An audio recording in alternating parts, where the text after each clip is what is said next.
செங்கடல் கோரமாய் முன்னே நிற்கும் சேனைகள் பின்னால் தொடர்ந்து வரும்.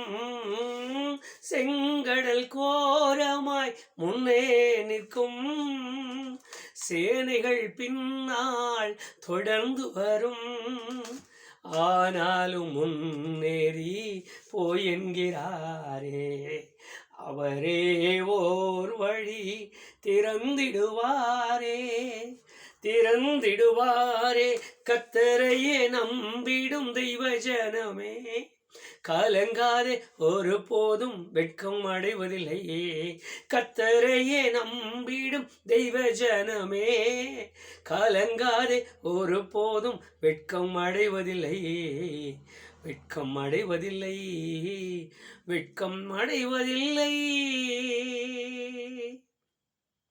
வானத்திலும் பூமியிலும் அதிகாரம் பெற்ற ஆண்டவராகிய இயேசு கிறிஸ்துவின் இணையற்ற நாமத்தினாலே என்னோடு கூட இன்றைக்கு தெய்வ சமூகத்தில் சேர்ந்திருக்கிற ஒவ்வொரு கர்த்தருடைய பிள்ளைகளுக்கும் நான் மனமாற வாழ்த்துக்கள் கூறுகிறேன்.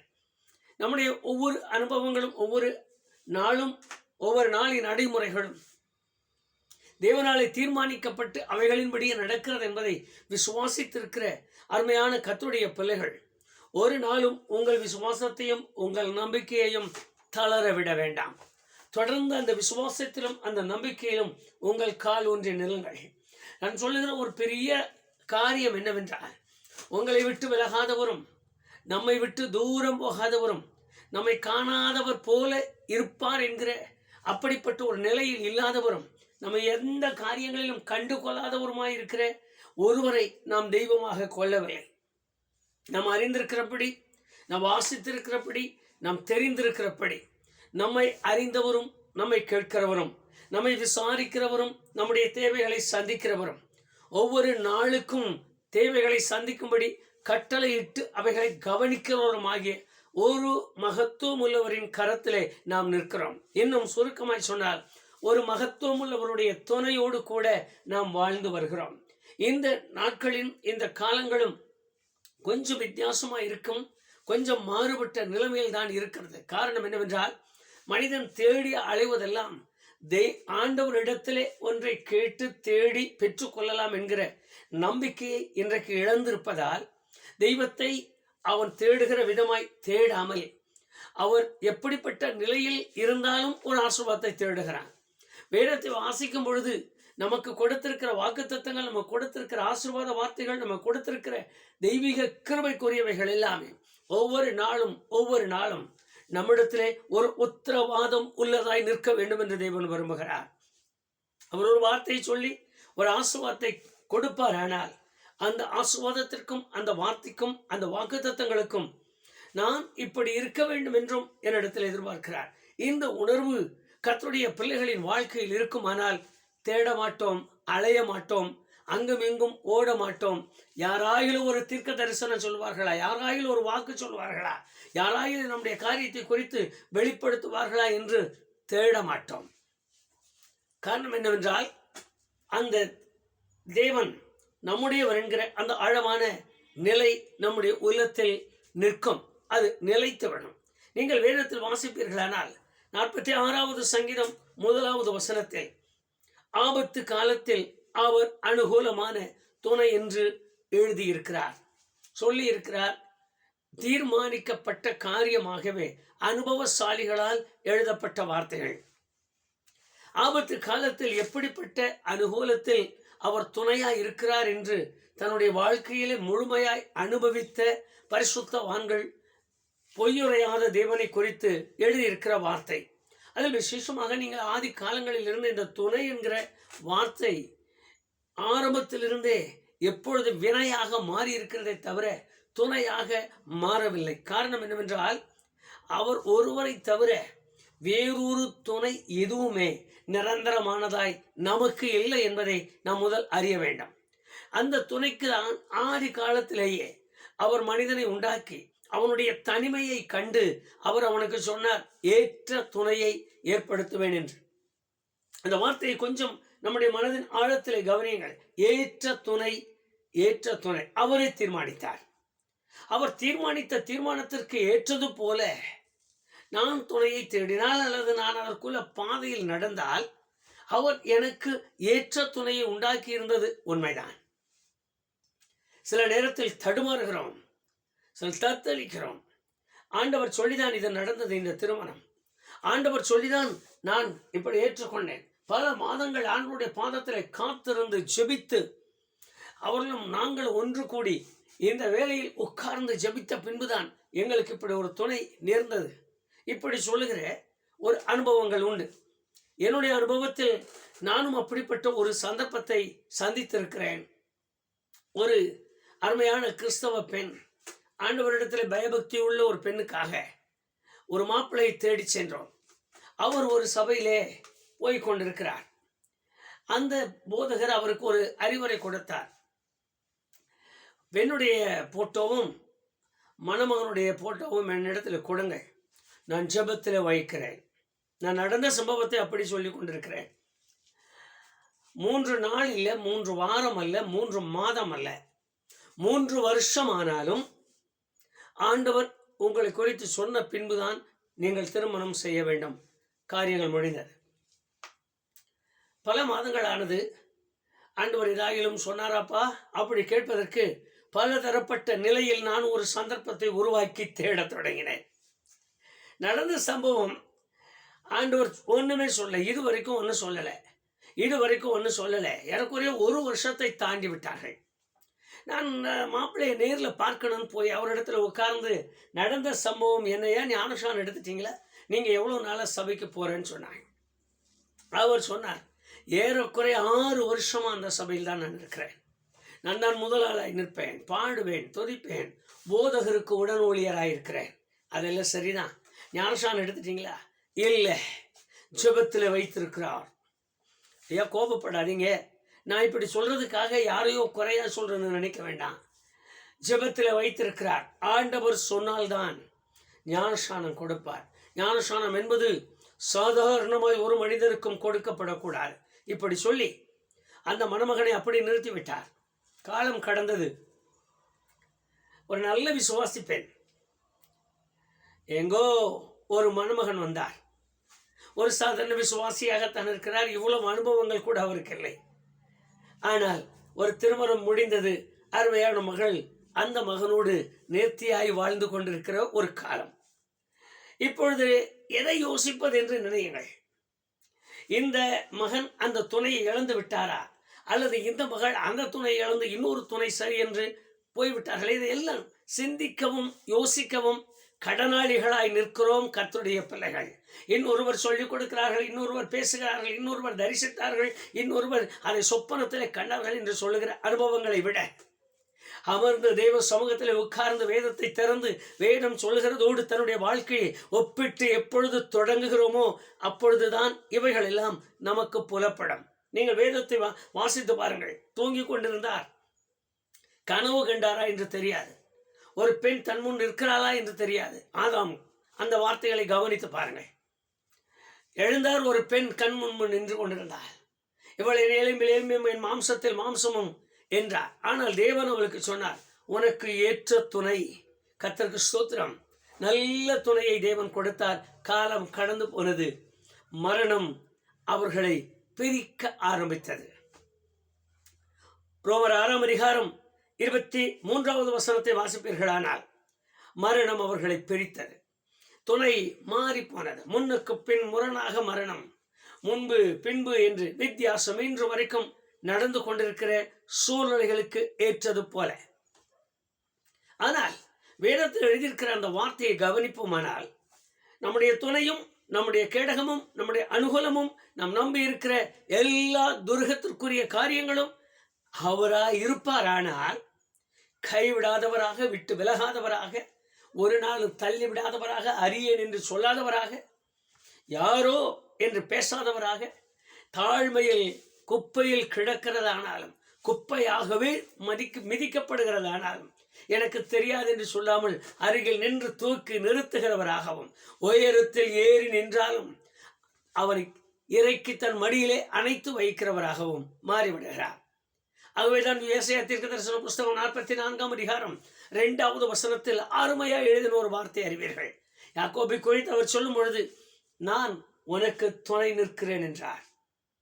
தேவன் ஒரு மனிதனுக்கு துணையாய் மாறிவிட்டால் அந்த துணை என்பது வித்தியாசமான அனுபவத்திற்குள் அவனையே நடத்தி செல்லும். ஆலோசனை கொடுக்க, கூட நின்று பேசி கொடுக்க, வலதுபுறம் திரும்பு, இடதுபுறம் திரும்பு, அங்கு போய் உட்காரு, இங்கு இரு, அவனுக்கு சொல்லியும் சொல்லாமலும் அவனை தானாகவே நடத்துவதற்குரிய துணையாய் மாறிவிடுகிறார்.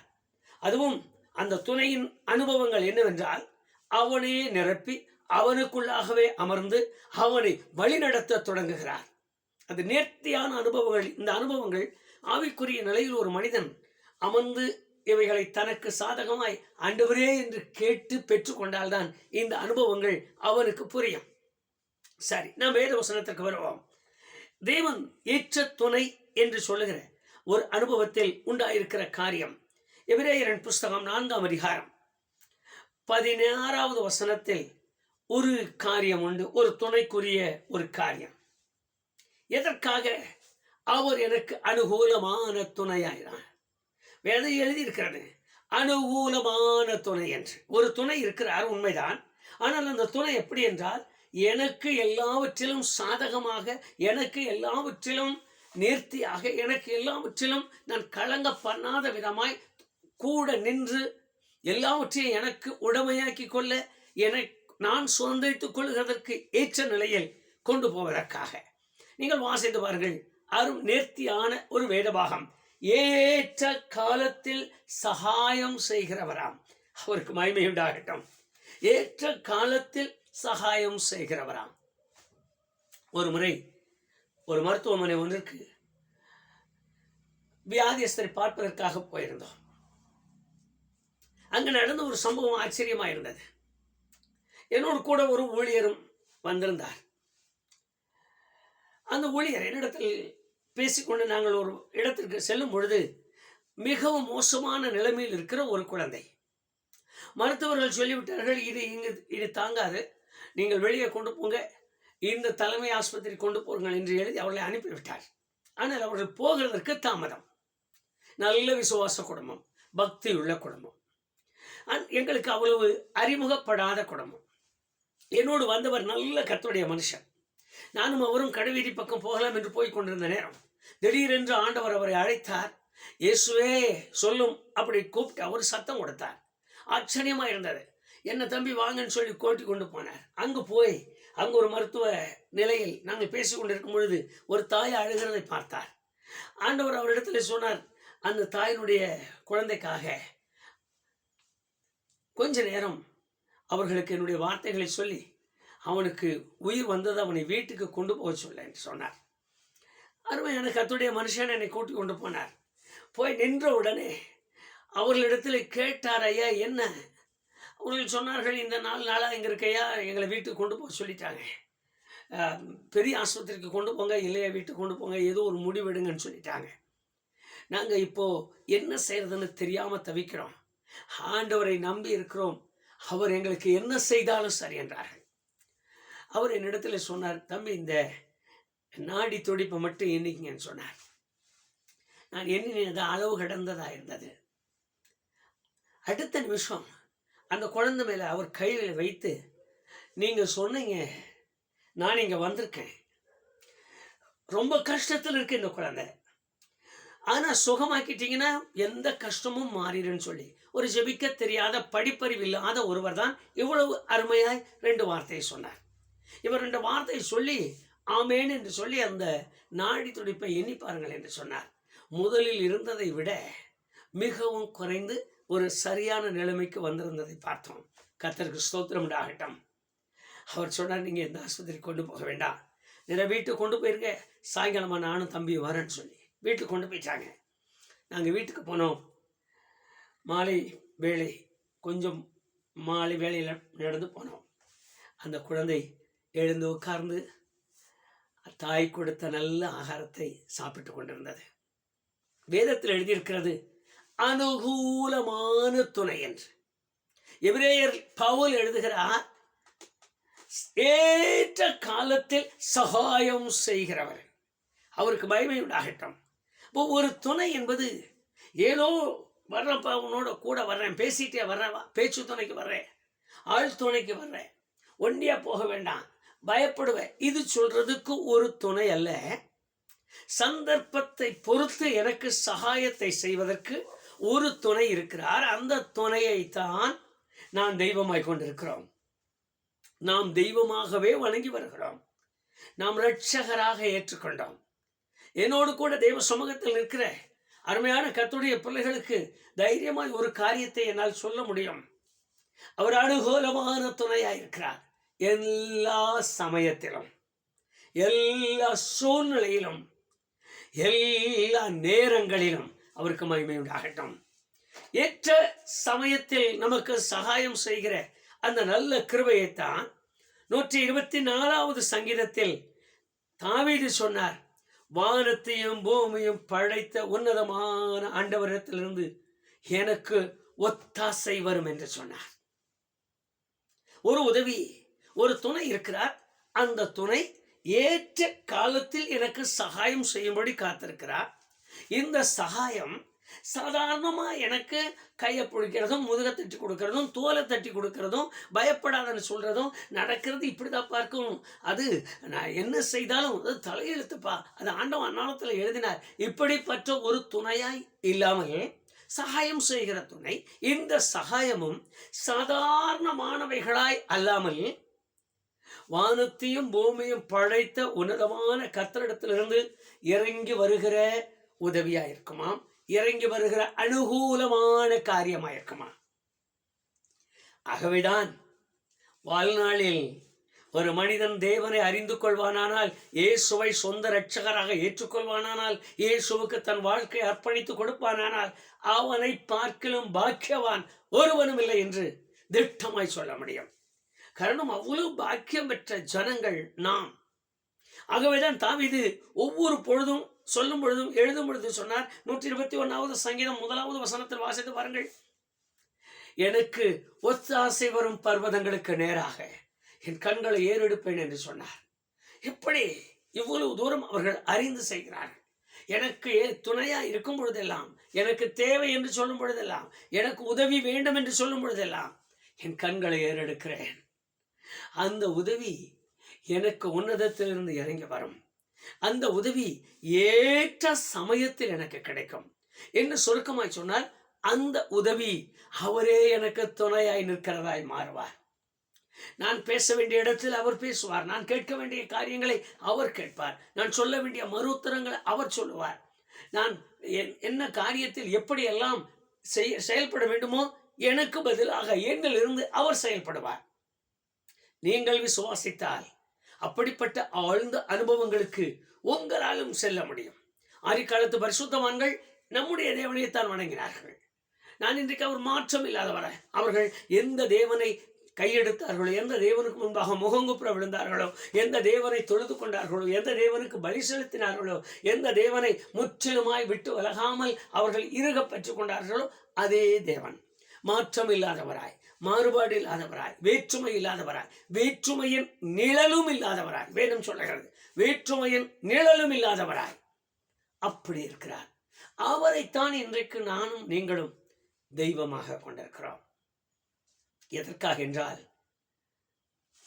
குற்றங்களும் குறைவுகளும் பலவீனங்களும் சோர்வுகளும் சங்கடங்களும் உள்ளத்தை வாட்டி வதைக்கும் பொழுது, சத்துருவும் அதிகாரங்களும் பிசாசுகளும் என்னை நொறுக்கும் பொழுது, இந்த பூமியில் தோன்றியிருக்கிற எல்லா விதமான சூழ்நிலையின் மாற்றங்களும் என்னை தத்தளிக்க பண்ணும் பொழுது, இந்த பூமியில் தோன்றுகிற எல்லா பொல்லாத கிரியைகளும் என்னோடு போராடி என்னை நெருக்கும் பொழுது, உதவி செய்யும்படி கர்த்தருக்கு மகிமை உண்டாகட்டும்.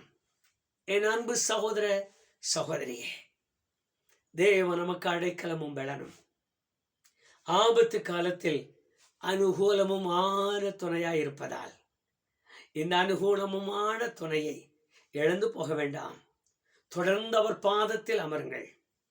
இதை நான் துணையாக்கி கொள்ள, இவரை நான் அனுபவிக்க, இவரிடத்திலிருந்து எனக்கு ஒத்தாசையை பெற்றுக்கொள்ள, அந்த ஒத்தாசை வானத்திலும் பூமியிலும் படைத்தவரிடத்திலிருந்து இறங்கி வர, இந்த ஒத்தாசைக்கு நான் தகுதியுள்ளவனாய் மாற என்ன காரியங்களை செய்யலாம், எதை செய்தால் இவைகள் எனக்கு சரியா இருக்கும் என்று உங்களை நீங்களே ஆலோசியுங்கள். வேதத்தை திறந்து வேத வசனத்தை அப்படியே வாசியுங்கள். வாசித்து அதற்கு கீழ்ப்படிய உங்களை அர்ப்பணியுங்கள். வசனம் என்ன சொல்லுகிறதோ அதற்கு என்னை நான் அர்ப்பணிக்கிறேன். வேத வசனத்தில் எப்படி எழுதியிருக்கிறதோ நான் கொடுக்கிறேன். அப்படியே விசுவாசிக்கிறேன், அப்படி அர்ப்பணிக்கிறேன். அந்த ஒரு மன நிலைமைக்கு உங்களை விட்டு கொடுங்கள். இந்த நிலை நமக்குள் உருவானால்தான் இந்த ஒத்தாசைக்கு நான் தகுதியுள்ளவராய் மாற முடியும். ஒன்று, நான் தேவனுடைய பிள்ளையாய் மாற வேண்டும். அதற்குள்ள காரியங்கள் என்னவென்று கவனியுங்கள். மற்றொன்று, நான் தேவனுக்கு கீழ்ப்படுகிறவனாய் இருக்க வேண்டும். அதற்கு என்ன காரியம் என்று அவைகளை சிந்தியுங்கள். மூன்றாவது, நான் தேவனுடைய கற்பனைகளை கை கொண்டு நடக்க வேண்டும். அவைகளிலே நான் விலகிவிடக்கூடாது, அவைகளிலே நான் தவறிவிடக்கூடாது. இந்த 3 காரியங்களையுமே கவனமாய் பாருங்கள். இவைகளிலேயே எல்லாமே அடங்கி இருக்கிறது. இவைகளை நான் கடைபிடிக்க தொடங்கினாலே போதும், அவர் எனக்கு அனுகூலமான துணையாய் மாறுவார். அவருடைய கையில் அர்ப்பணிக்கலாமா? வானத்துக்கும் பூமிக்கும் ஆண்டவரே, எங்களுக்கு தனிமையாக இருப்பது நல்லதல்ல என்று ஏற்ற துணையை உருவாக்கினீர் என்று வேதத்தில் நாங்கள் வாசித்தோம். ஆனால் அந்த துணையை நாங்கள் பிரிந்து விட்டோம், இழந்திருக்கிறோம். மரணம் எங்கள் இருவரையும் பிரித்து போட்டது. பாவம் எங்கள் இருவரையும் பிரித்து போட்டது. அக்கிரமத்தின் நிமித்தமும் எங்கள் பொல்லாப்புகளின் நிமித்தமும் இன்றைக்கு எங்களுக்கு ஏற்ற துணையை நாங்கள் இழந்து துணை எங்கே என்று தேடும் பொழுது உம்முடைய வாயிலிருந்து பிறந்த அந்த வார்த்தையை கேட்டோம். ஏசாயா 44:2 நானே உனக்கு துணை செய்கிறேன் என்று சொன்னேன். அந்த வார்த்தையை கேட்டு எங்களுக்கு நீர் ஏற்ற துணை என்று நாங்கள் அறிந்து எங்களை உம்முடைய கையில் ஒப்புக்கொடுக்கிறோம்.